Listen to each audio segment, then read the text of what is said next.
네, 여러분 안녕하세요. 인사드리겠습니다. 라이너입니다. 반갑습니다. 네, 라이너의 무비 일색이 이번 달에도 진행을 하게 됐습니다. 다시 코로나가 계속 줄어들질 않고 나오고 있는 상황인데 여기까지 와주셔서 진짜 너무 감사하다는 말씀을 드립니다. 너무 감사드려요.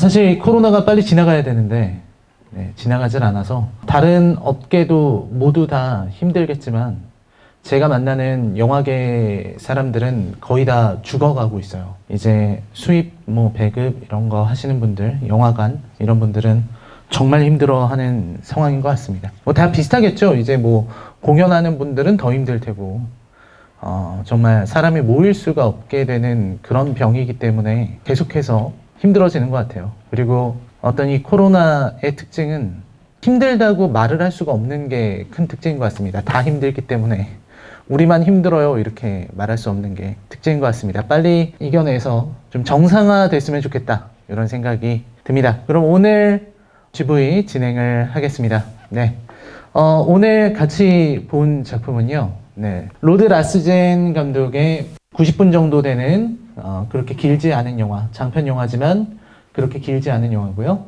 개봉은 2월 25일에 개봉 예정으로 되어 있고 우리는 조금 더 개봉보다 일찍 봤다 이렇게 말씀을 드릴 수가 있겠습니다.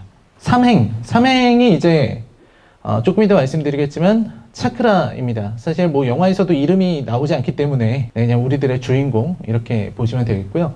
타나오 카스로 저 사람이 이제 롬란이죠. 그러니까 배에 탔을 때 제일 사람 잡아먹을 것처럼 생긴 그 친구요. 네. 생긴 게 사람 잡아먹을 것처럼 생겼고 이제 항상 옷 벗고 있고 약간 근육 좀 있는 그 친구. 네.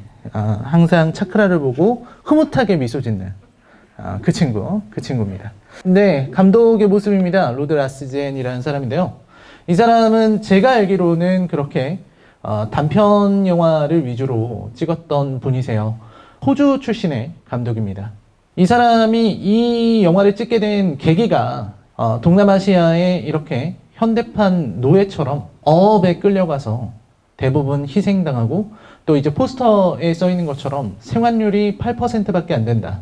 이런 얘기를 듣고서 그러면 내가 이걸 영화로 만들어 봐야겠다 라고 생각을 했다고 합니다.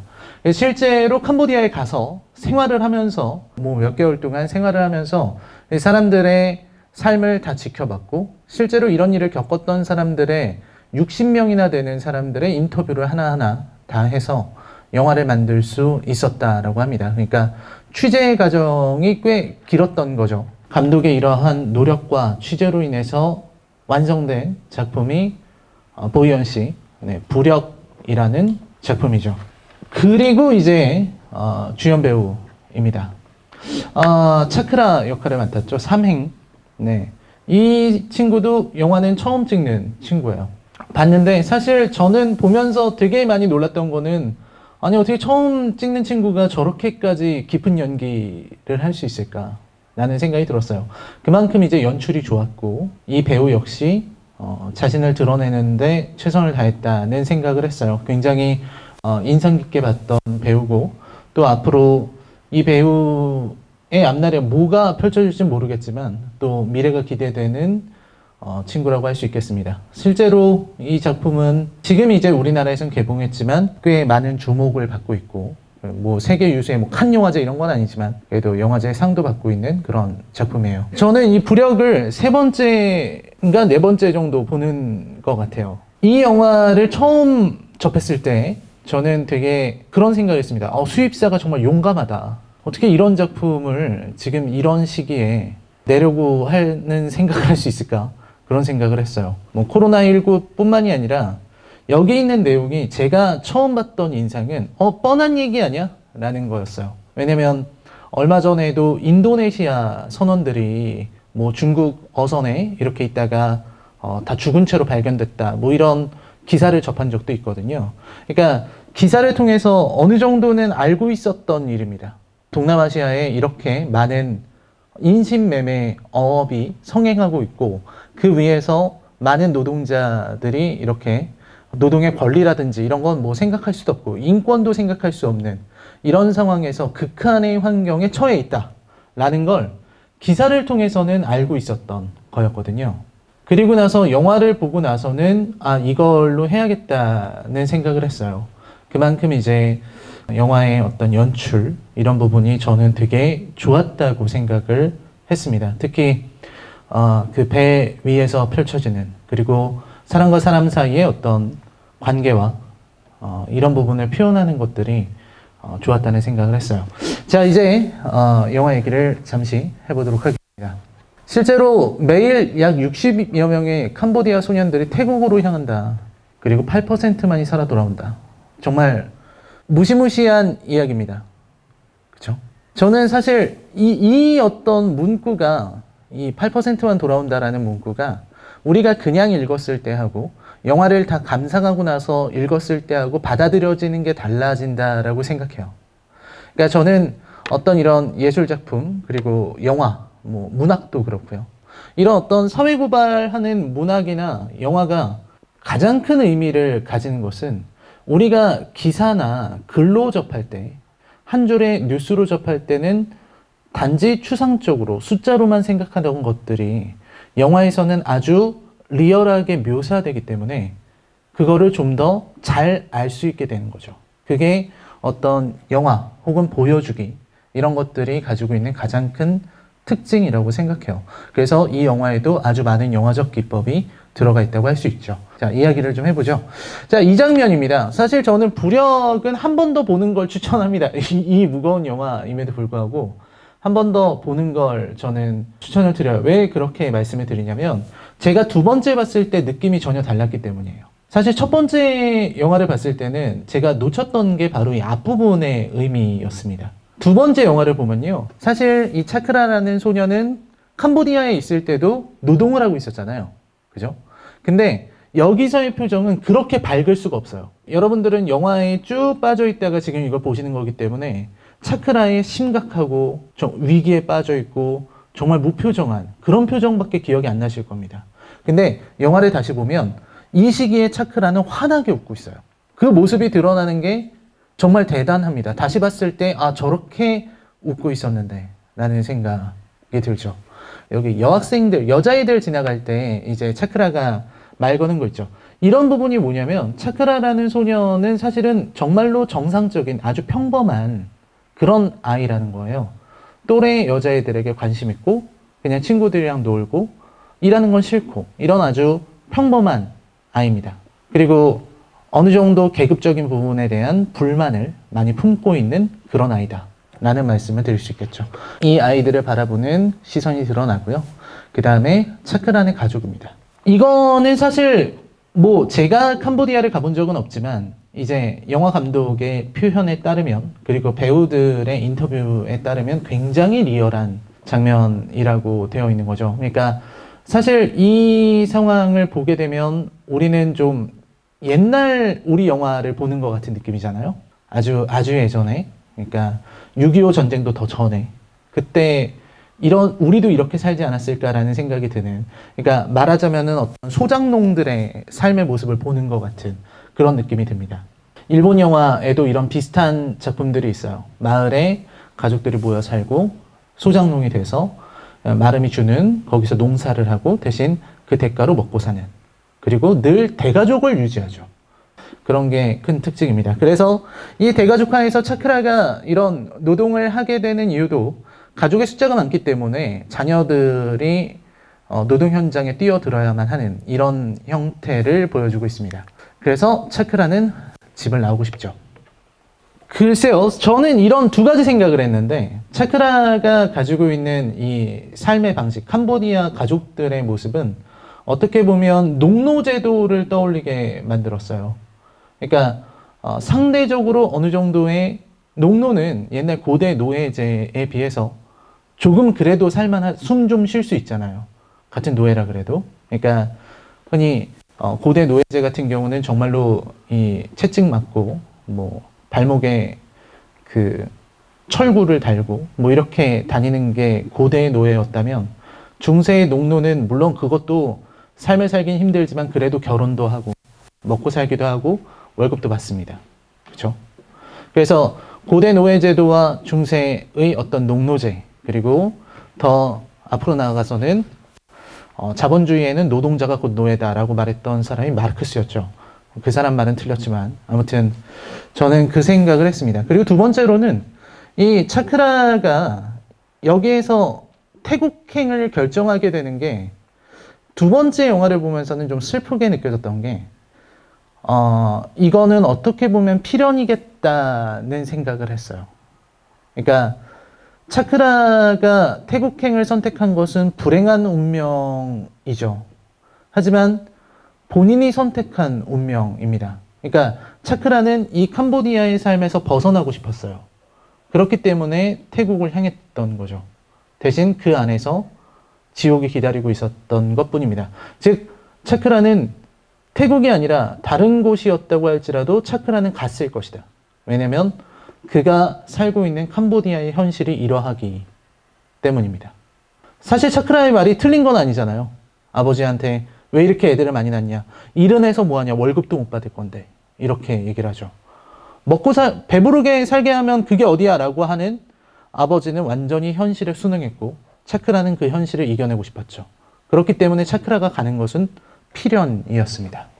그리고 축구를 하다가 만난 사람에게 꼬드김을 당해서 태국에 가면은 좋은 일이 있대 이러면서 가게 되죠. 여기서 돈이 없었기 때문에 외상으로 한다 그러고, 다른 친구들은 공장으로 가지만 너네는 다른 공장, 파인애플 공장으로 갈 거야 라고 하죠. 하지만 찾아간 곳은 파인애플 통조림이 하나도 보이지 않는 그런 곳이었습니다. 여기는 이제 사실 차크라가 태국의 방콕을 보는 장면이에요. 그런데 방콕의 야경을 보는 순간 이때까지만 해도 사실 이 영화가 어떻게 흘러갈지는 모르는 거죠. 어느 정도 여러분들이 예고편을 보고 오셨으면 알 수 있겠지만 그걸 안 봤다면 어떻게 될지 모르는 상황이었습니다. 사실 태국의 꿈을 꾸고, 우리가 아메리칸 드림, 최근에는 코리안 드림이란 말도 있던데, 이런 걸 꿈꾸고 오는 것처럼 저 친구는 태국 드림을 꿈꾸고 갔습니다. 그래서 처음에 야경이 펼쳐질 때만 해도 되게 캄보디아에 비해서 정말 훌륭한 곳이구나 라는 생각이 들게 만드는 장면이었죠. 바로 이 야경입니다. 사실 대단할 것도 없는 야경인데 우리가 차크라의 시선과 동일화해서 바라보면 정말 꿈꾸던 세계다 라는 생각을 할 수 있게 만드는 그런 야경이죠. 그리고서 배에 오르게 됩니다. 여기서부터 영화의 진정한 이야기가, 그리고 지옥이 시작이 되는 거죠. 여기서 이제 노동을 하게 되는데요. 이걸 얘기하기 전에 현대판 노예제도 이 얘기를 좀 해야 될 것 같습니다. 사실 이 영화의 가장 중요한 부분이 바로 이 노예제도죠. 인신매매에 의한 노예제도. 그렇습니다. 아까도 말씀드렸지만 현대판 노예가 아주 많다는 거죠. 동남아시아라든지 우리가 말하는 제3세계, 중동, 인도 이런 데는 아주 많은 현대판 노예들이 존재한다. 그리고 이 영화에서 보여준 것처럼 어업뿐만 아니라 다른 곳에서도 많은 아이들이 인권을 유린당하고 죽어가고 있다라고 합니다. 그러니까 이런 일이 아주 많이 벌어지고 있는 거죠. 사실 이걸 보면서 생각했던 것은 캄보디아, 태국, 중국 이런 나라의 일만이 아니잖아요. 우리나라에도 분명히 있었습니다. 전라도 섬노예. 이거 많이 보셨을 거예요. 2003년도부터인가? 그때부터 그것이 알고 싶다라든지 PD수첩에서 많이 나왔던 것들입니다. 캄보디아에서 이번 부력에서 보여줬던 어떤 노예와 우리나라의 섬노예, 요 차이가 명확하게 드러나죠. 어떻게 차이가 드러나냐면 우리나라의 섬노예, 그리고 또 가장 최근에 여러분들이 들어봤을 법한 이야기는 신안염전노예 사건일 거예요. 이 신안염전노예 같은 경우는 이 피해자가 되시는 사람이 그 영등포에서 뭐라고 할까요? 노숙을 하고 계시다가 이제 일자리를 알려준다. 한 달에 80만 원씩 준대. 이 얘기를 듣고서 가게 되죠. 그쪽에서 광주에서 일하면 돼 하면서 갑자기 배에 태우고 그 다음에 염전으로 가서 노예가 됐습니다.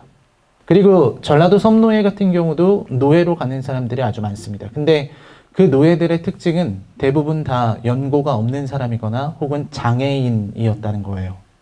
그러니까 약자들, 가진 게 없는 사람들을 노려서 인신매매를 합니다. 그리고 우리나라의 이런 신한염전노예라든지 이런 노예는 어떤 형태를 띠게 되냐면 지역사회 카르텔을 가지게 되죠. 강력한 카르텔입니다. 민관경의 카르텔이죠.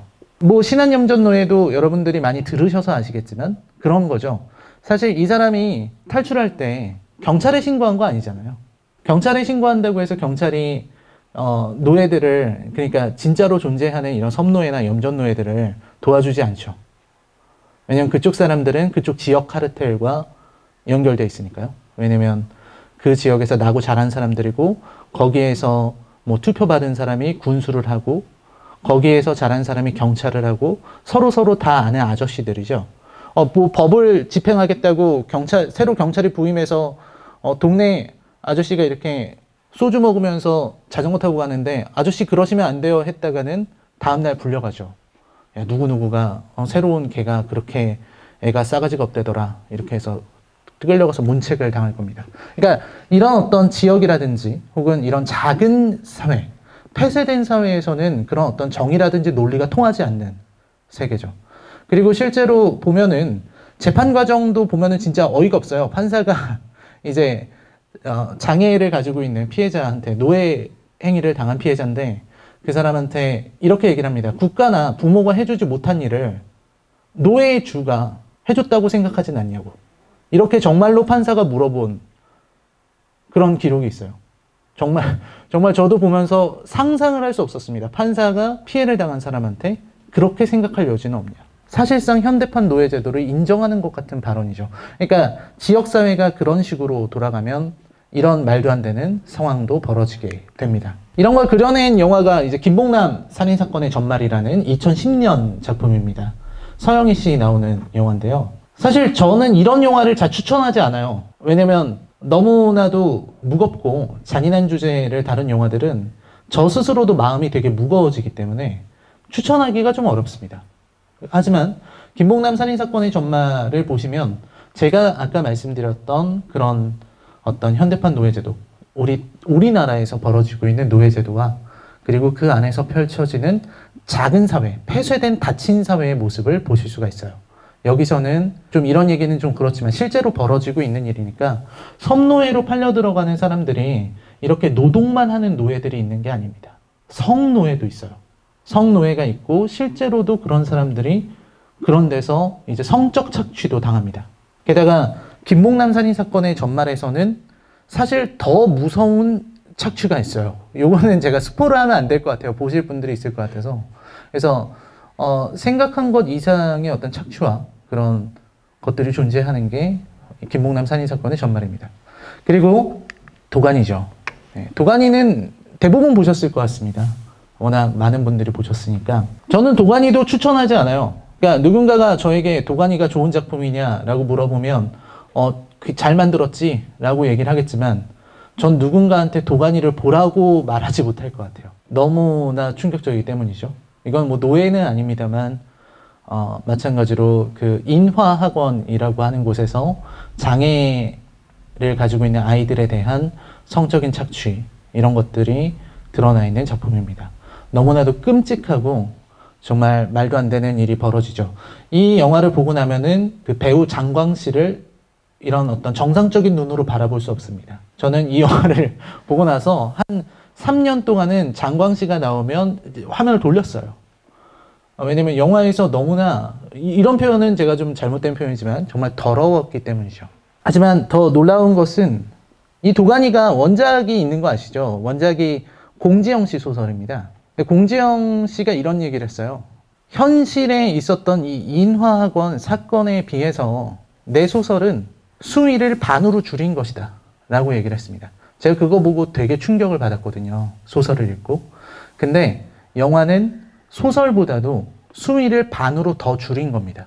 근데도 이 영화를 보면 엄청난 충격을 받게 되죠. 제가 이런 어떤 노예 제도, 그리고 현대에도 존재하는 노예, 이런 얘기를 쭉 하는 것은 이런 어떤 지금의 현대판 노예가 계속해서 존재하는 거, 그리고 이런 게 해결되지 않는 거, 이런 것들에 몇 가지 살펴볼 만한 부분이 있다고 생각하기 때문이죠. 하나는 약자들이 대상이 된다는 거예요. 사실 이 영화 부력에서도 제가 제일 소름 끼쳤던 거는 롬란이 차크라를 바라보면서 이제 앞으로는 어린애들만 데려와야겠어 라는 얘기를 합니다. 그게 저는 되게 충격적으로 들렸거든요. 왜냐면 그게 바로 이러한 현대판 노예제도의 본질이기 때문입니다. 어리고 약하고 그런 말 잘 들을 수밖에 없고, 그러니까 데리고 오는 거죠. 실제로 어떤 장애인들, 특히 어떤 지적장애를 갖고 계신 분들은 성범죄에 노출될 확률이 더 높다고 합니다. 그러니까 제가 많은 이런 영화들 중에서 도가니를 말씀을 드리는 이유가 그런 거예요. 사실 정신적인 장애가 있는 분들이 오히려 성범죄에 더 잘 노출이 됩니다. 그리고 당연히 다른 범죄에도 많은 노출이 되죠. 왜냐면 약하니까, 자기를 스스로 보호할 수 없으니까 뭐 금전적으로든 혹은 노동으로든 성적으로든 착취하려고 하는 겁니다. 인간의 이러한 어떤 심성은 어디에서 온 것일까? 저는 그 생각을 계속 하게 돼요. 그래서 도가니 같은 영화를 보나 봐요. 예전에 맹자 선생님께서는 맹 선생님은 측은지심이 있다고 했죠. 성선설을 말씀하신 분입니다. 그분이 그런 얘기 하신 거잖아요. 이제 우물 속으로 아기가 들어가려고 하면 그걸 그냥 바라보고 있으면 그건 짐승이다, 이렇게 얘기를 했죠. 사람이라면 누구나 측은지심이 있어서 가서 걔를 구해주려고 할 거다 라고 말씀하셨습니다. 하지만 저는 정말 그 얘기에 하나도 동의할 수가 없는 것 같아요. 이 부력 같은 영화를 보면 말이죠. 저는 인간은 본질적으로 악하다라는 생각을 늘 가지고 있습니다. 이런 부력이든 혹은 신안 염전노예 사건이든 혹은 아까 김봉남 살인사건의 전말이라든지 도가니 같은 영화를 보면 인간이 어떻게 저럴 수 있을까라는 생각을 하게 되죠. 그리고 부력 같은 영화를 보면 알 수 있지만 제3세계, 조금 더 열악한 곳으로 가면 갈수록 이러한 어떤 잔인한 범죄 그리고 잔인한 노예제도가 드러날 확률이 더 높아지게 됩니다. 그런 이유가 어디에 있을까? 저는 인간은 본질적으로 악하기 때문이다 라는 생각을 했어요. 그러니까 선해질 수 있는 가능성이 없다는 게 아니라 악해지기 쉬운 존재다 라고 생각합니다. 사실 그런 거죠. 제가 늘 보면서 느끼는 거지만 인터넷에 댓글을 보면서도 저는 인간은 악하구나, 저에게 쏟아지는 많은 악플들을 보면서 늘 확신하곤 합니다. 이 나쁜 사람들. 사실 인터넷도 그렇잖아요. 우리가 인터넷이 처음 생겼을 때, 우리가 익명성을 보장받게 되었을 때, 그때 어떤 일이 벌어질까? 인터넷이 오고 나면 우리는 지식의 바다에서 헤엄칠 줄 알았고, 그리고 사람들이 어떤 계급과 이런 겉모습, 이런 것들을 다 벗어던지고 아이디 대 아이디, 즉 대학 교수와 초딩이 대등하게 말싸움을 할 수 있는 그런 어떤 키보드 워의 어떤 현장, 그런 곳에서는 정말 자유롭게 모든 허례허식 벗어던지고 대화할 수 있지 않을까. 그렇게 되면 우리는 보다 더 큰 커뮤니케이션이 가능하지 않을까라는 상상을 옛날에 많은 사람들이 했었다는데 정말 헛소리였죠. 네. 벌어진 것은 온갖 악플과 이런 것들이었습니다.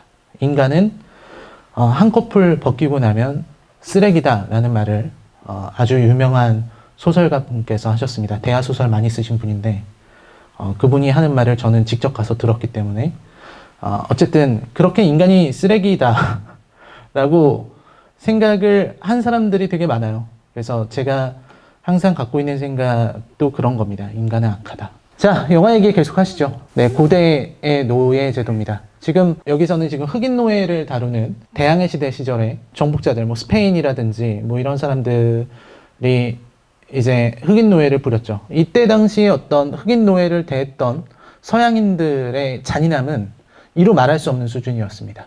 그러니까 지금의 부력과도 비교가 안 될 정도로 잔인했어요. 사람을 사람으로 보지 않았습니다. 정말로 짐승 이하의 취급을 했었어요.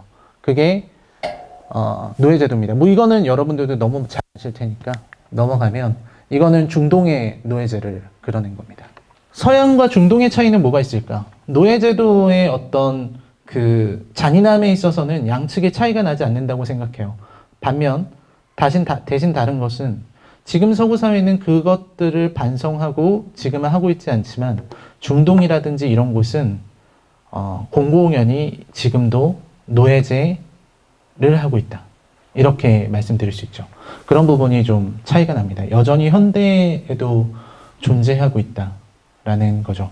이 지옥은 현존하고 있습니다. 자, 이제 영어적인 이야기를 좀 하도록 하겠습니다. 이 두 사람이 배에 탔어요. 차크라, 그리고 이름은 등장하지 않지만 형이라고 나오는 인물입니다. 목소리가 되게 가는 사람이죠. 두 사람이 타서 이제 여기서부터 노동을 시작하게 돼요.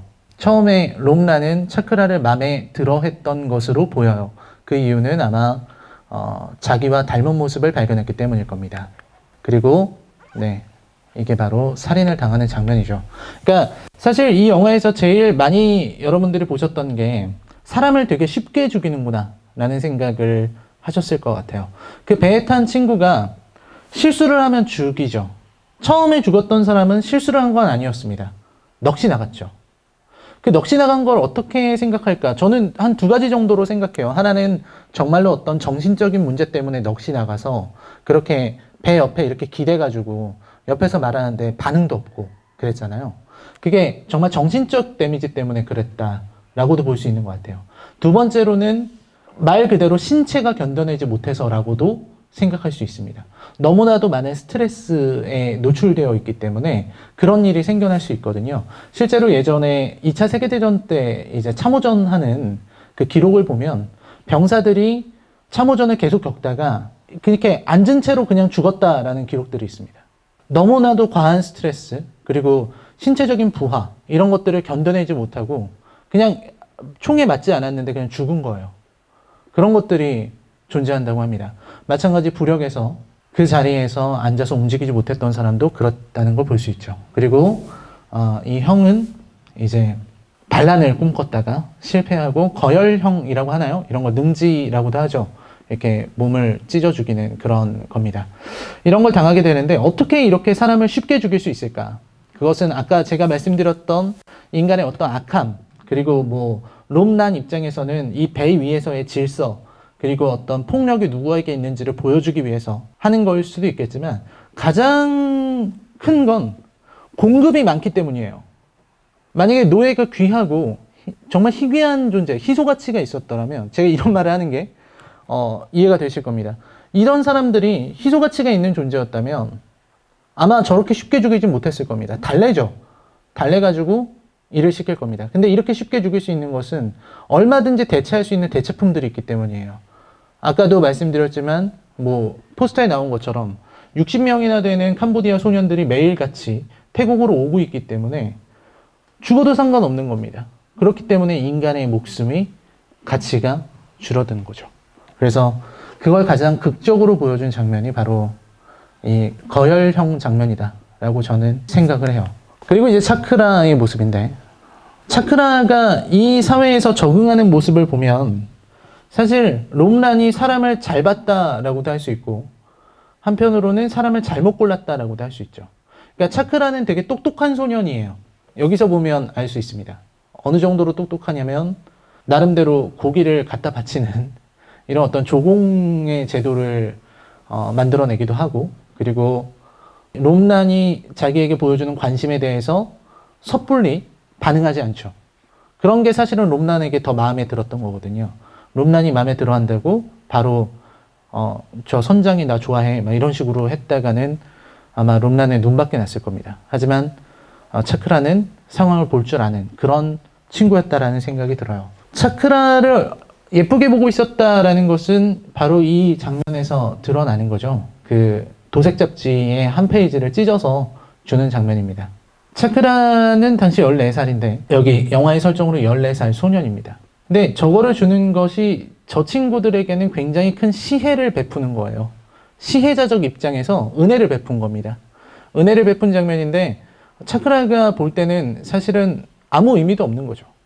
하지만 이게 얘네들 입장에서는 너는 우리 사람이야 라고 얘기를 하는 것과 같다고 할 수 있겠습니다. 실제로 롬란이라는 친구는 이런 것들을 옛날에 겪었을 수도 있어요. 이게 좀 적성에 맞는 친구처럼 보이고 자기 입으로도 네 나이만 할 때 여기를 들어왔다 라고 얘기를 하죠. 그러면 선장의 눈에 잘 보이려고 열심히 일했을 거고 자기가 나서서 밑에 애들을 더 괴롭혔을 거고 그리고 저런 것도 받아본 경험이 있을 겁니다.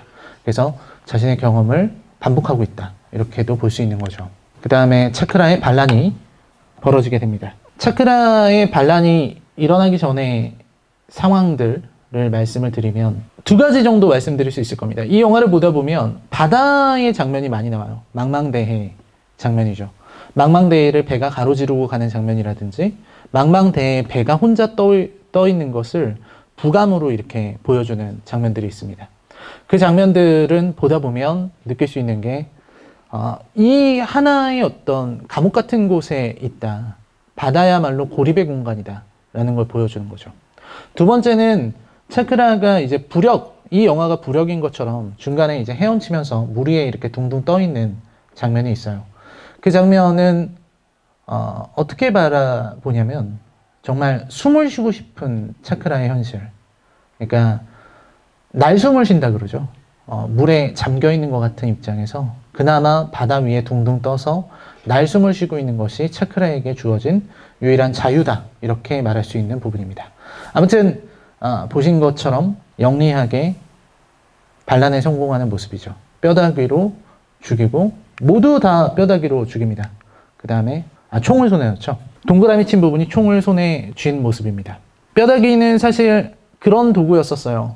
롬란에게 갖다 바치는 그런 조공을 위한 도구였습니다. 그 조공을 위한 도구가 이제 롬란을 죽이는 도구로 바뀌게 되죠. 그리고 영화적으로 보면 처음에 그 롬란과 차크라가 서로를 바라보던 장면이 뒤에서는 위아래가 완전히 바뀌게 됩니다. 그래서 구도적으로 둘의 태도가, 둘의 어떤 입장이 바뀌게 됐다는 것을 보여준 장면이죠. 그리고 총을 갖게 되죠.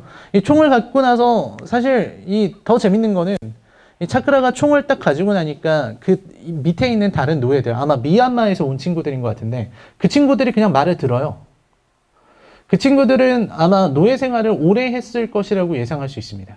그렇기 때문에 사실 주인이 바뀌었고 그리고 이 사람들이 다 죽었음에도 불구하고 누군가 명령을 하면 그 명령에 그냥 따르는 것밖에 할 수 없게 되는 겁니다. 어떻게 보면 자신의 어떤 뇌의 일정 부분이 망가졌다라고도 할 수 있죠.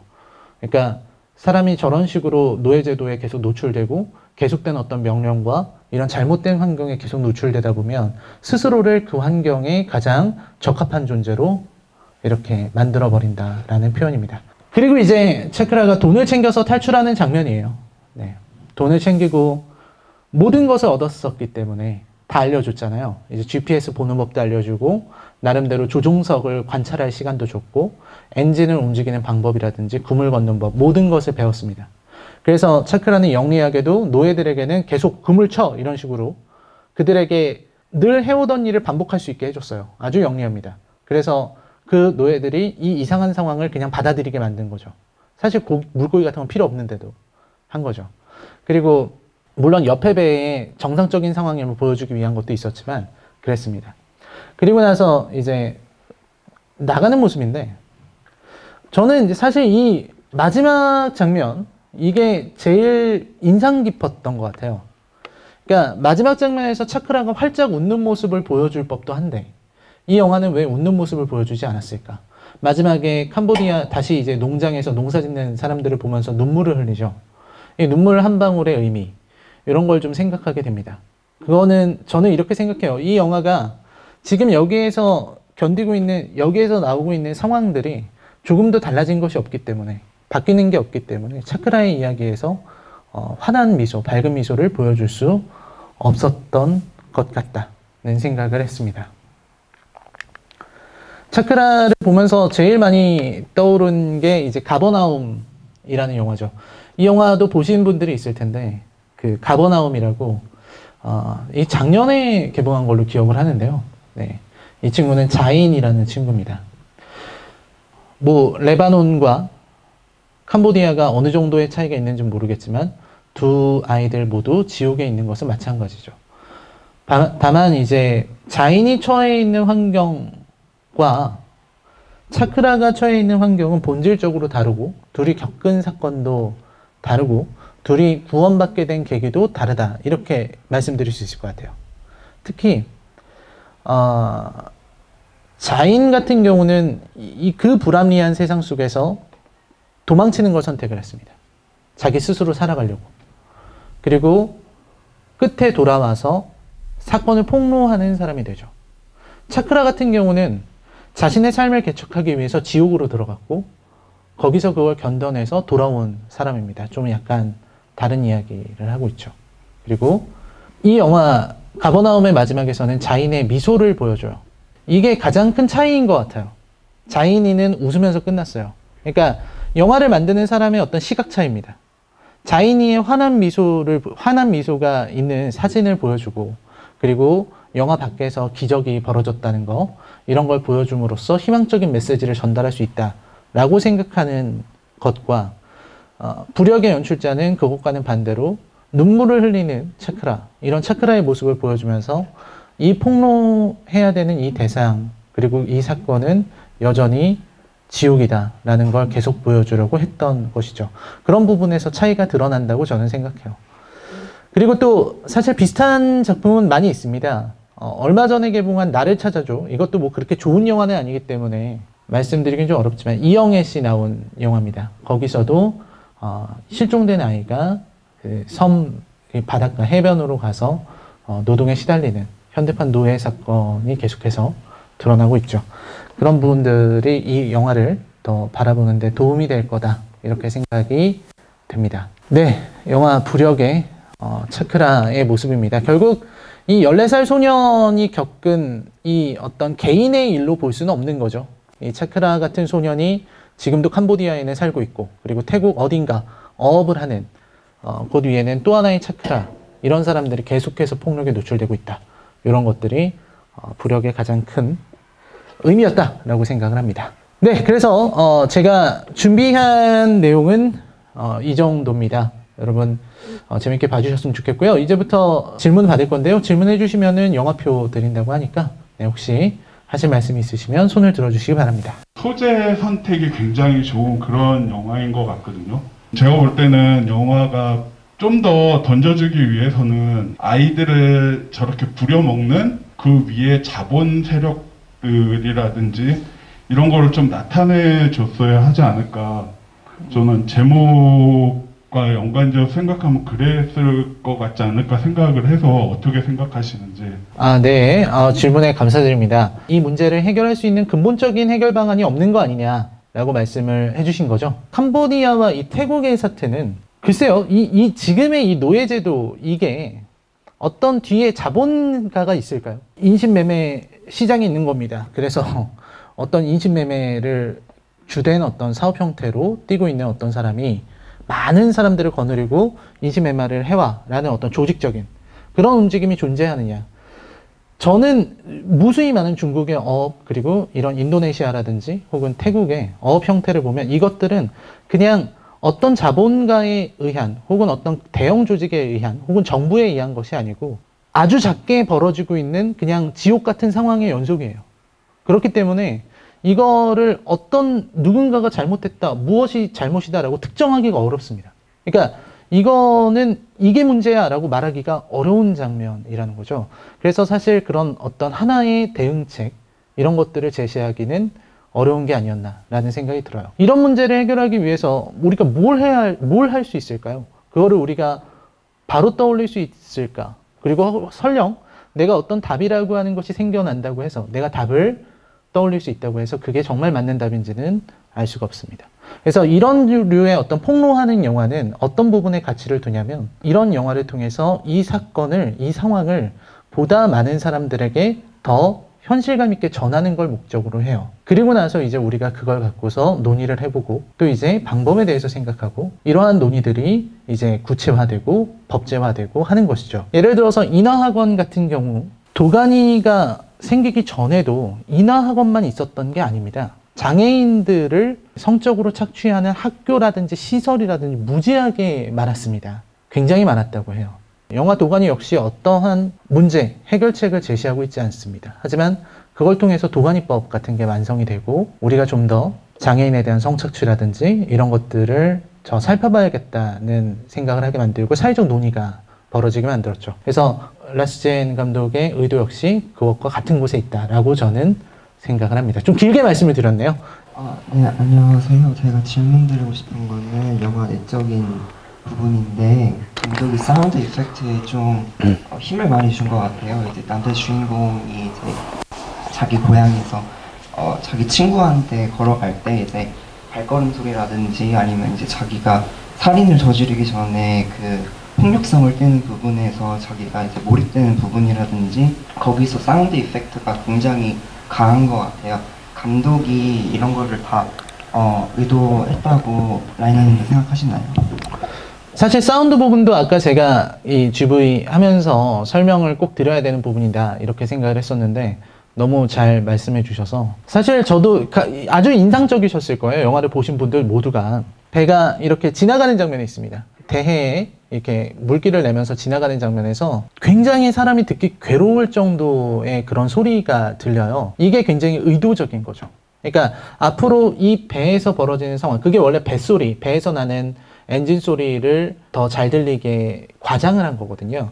그 과장된 소리, 우리가 듣기 힘든 그 소리를 통해서 지금 이 영화에 나오고 있는 상황이 어떤 것인지를 보여주는 그런 의도가 있다. 이렇게 생각을 합니다. 마찬가지로 이제 긴장감이 커질 때 고조되는 이런 소리들이라든지 누군가가 나에게 다가올 때 갑자기 커지는 사운드, 이런 부분에서 되게 신경을 많이 쓴 것 같아요. 제가 아까 연출과 편집이 되게 좋다는 말씀을 드렸는데 자세히 보면은 이제 화면과 화면이 넘어갈 때의 그런 동선이라든지 시선의 움직임도 굉장히 좋고요. 사운드에 있어서 좀 불편하게 느껴지게 만들 만한 소리를 잘 내고 있다 라는 생각이 듭니다. 반면에 이제 음악이라고 말할 거는 잘 없죠. 피아노 소리라든지 이런 것들은 찾아보기 힘든, 뭐라고 할까요? 바다 위에서 들을 수 있는 날것의 소리, 생명이 없는 기계의 소리, 이런 것들을 많이 보여줬다고 생각합니다. 그게 바로 이 생지옥을 드러내는 하나의 방식이었겠죠. 네. 저는 영화를 보고 나중에 찾아봐야겠다고 생각이 들었는 부분인데, 작중 영화 속에서 뭐 60명이 가고 8%만 살아 돌아온다는 글귀도 있었고, 아니면 실제로 지금 끌려간 사람들이 20만 명 정도 된다고 얘기 들었는데 92%의 사람들은 죽었다는 내용의 묘사인 건지 아니면 살아 돌아온 사람들은 뭐 임금을 받았던 건지, 이런 부분들을 혹시 알고 계신다면 들려주실 수 있다면 감사할 것 같습니다. 네, 좋은 질문에 감사드립니다. 저도 뭐 다 알지 못하는데 제가 이제 접한 어떤 보도자료와 제가 본 기사들, 이런 걸 통해서 제가 알고 있는 단편적인 것들이라도 좀 전달해 드리자면 92%는 전부 죽었다는 뜻은 아니고 돌아오지 못하고 있는 사람, 실종된 사람 다 합친 숫자라고 합니다. 근데 대부분은 실종이겠죠. 어업 같은 경우는 바다에서 실종됐다 그러면 죽인 거죠. 그렇지 않겠습니까? 뭐 바다에서 멀리 원형어선으로 나갔는데 실종됐다. 그럼 뭐 죽였구나. 이렇게 생각하면 될 것 같고요. 돌아온 사람 같은 경우는 이렇게 돈을 벌어서 돌아오는 경우도 있는 것 같고, 탈출하는 경우도 있는 것 같고, 혹은 이제 운이 좋아서 좋은 선원을 만나서 이제 같이 풀려난 그런 경우, 혹은 이제 불법 어선도 이제 뭐 너무 성행하고 있긴 하지만 단속은 할 거 아니에요. 그런 단속에 걸리는 경우도 있다. 이런 얘기를 들은 바가 있습니다. 영화에서 처음 차크라가 사람을 죽일 때 그 바다에서 떠내려온 막대기? 나무 막대기 같은 거를 썼었는데, 그 다음에 이제 선장이라고 해야 되나? 선장이라든지 그 주요 그 3인방을 죽일 때는 사람의 뼈로 추정이 되는 다리뼈 같은 걸로 추정이 되는 그런 뼈를 썼었거든요. 혹시 그게 무슨 의미가 있는 건지 라이너님의 의견을 묻고 싶습니다. 네, 너무 좋은 질문 감사드립니다. 사실 저도 우리나라에서 부력이 잘 된다면은 이 감독도 내한을 할 수 있겠지만 꼭 질문하고 싶은 것들 중에 하나이기도 했습니다. 근데 제가 가지고 있는 생각은 이제 이런 겁니다. 처음에 가지고 있었던 나무 막대기 같은 경우는 그야말로 거기서 발견한 그냥 도구였잖아요. 그거는 생명과는 무관한, 뭐 물론 나무도 생명이지만 그런 것과는 무관한 도구였다고 생각합니다. 그리고 처음에 살인을 하죠.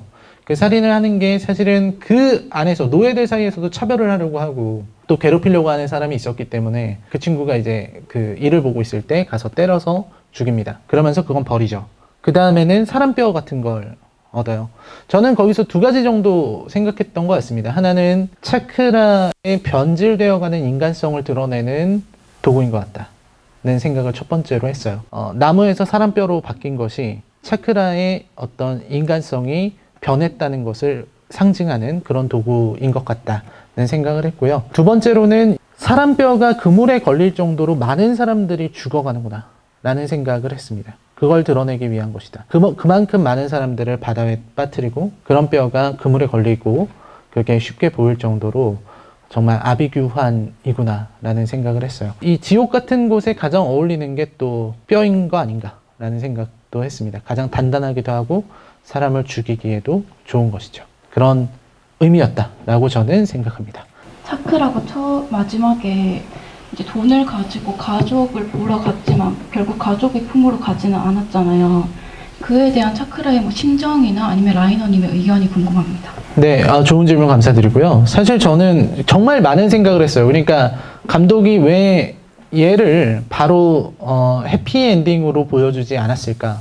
막 미소 지으면서 가족들에게 가서 막 안고, 우리나라 같았으면은 이제 심파 장면이 나올 때잖아요. 이제 엄마 아빠랑 부둥켜 안고 펑펑 울면서 막 음악 틀고 막 우는 차크라 얼굴 막 이렇게 클로즈업하고, 한국 영화의 어떤 심파조의 어떤 극대화되는 장면인데, 근데 여기서는 터덜터덜 어디론가 걸어가는 모습이 보여요.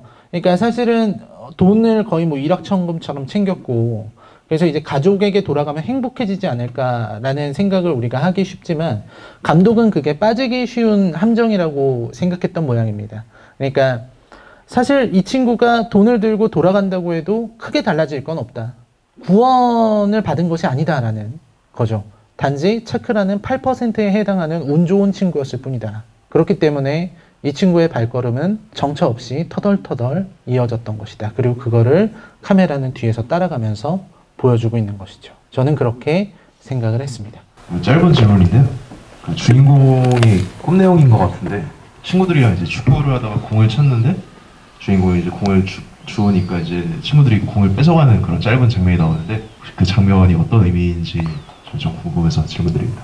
네. 네, 정말 좋은 질문에 감사드립니다. 꿈 장면은 크게 한 3파트 정도가 있는 것 같습니다. 하나는 공을 갖고 있는데 친구가 뺏어가는 장면, 길에서 마주쳤는데 그 형처럼 생긴 사람이 지나가는 장면, 그 다음에 마지막에는 롬란이 이렇게 달려드는 그런 장면인데, 롬란이 달려드는 장면은 이 친구가 가지고 있는 어떤 불안, 공포 이런 걸 드러내는 것 같고요. 중간에 형이 이렇게 지나간다는 거는 이런 사람이 많다는 뜻이겠죠. 이런 식으로 끌려와서 태국에 와서 일하는 사람들이 많은 거예요. 길에 비슷한 사람들이 지나다니는 게. 그런 거라고 생각이 들었고, 그 다음에 공을 뺏어간 것은 내가 캄보디아에서 있었던 일상이 빼앗겼다 라는 뜻으로 저는 생각을 했습니다. 자, 여러분 오늘 마지막 질문까지 다 들었고요. 준비한 내용은 여기까지입니다. 여러분 감사합니다. 전 들어가 보겠습니다.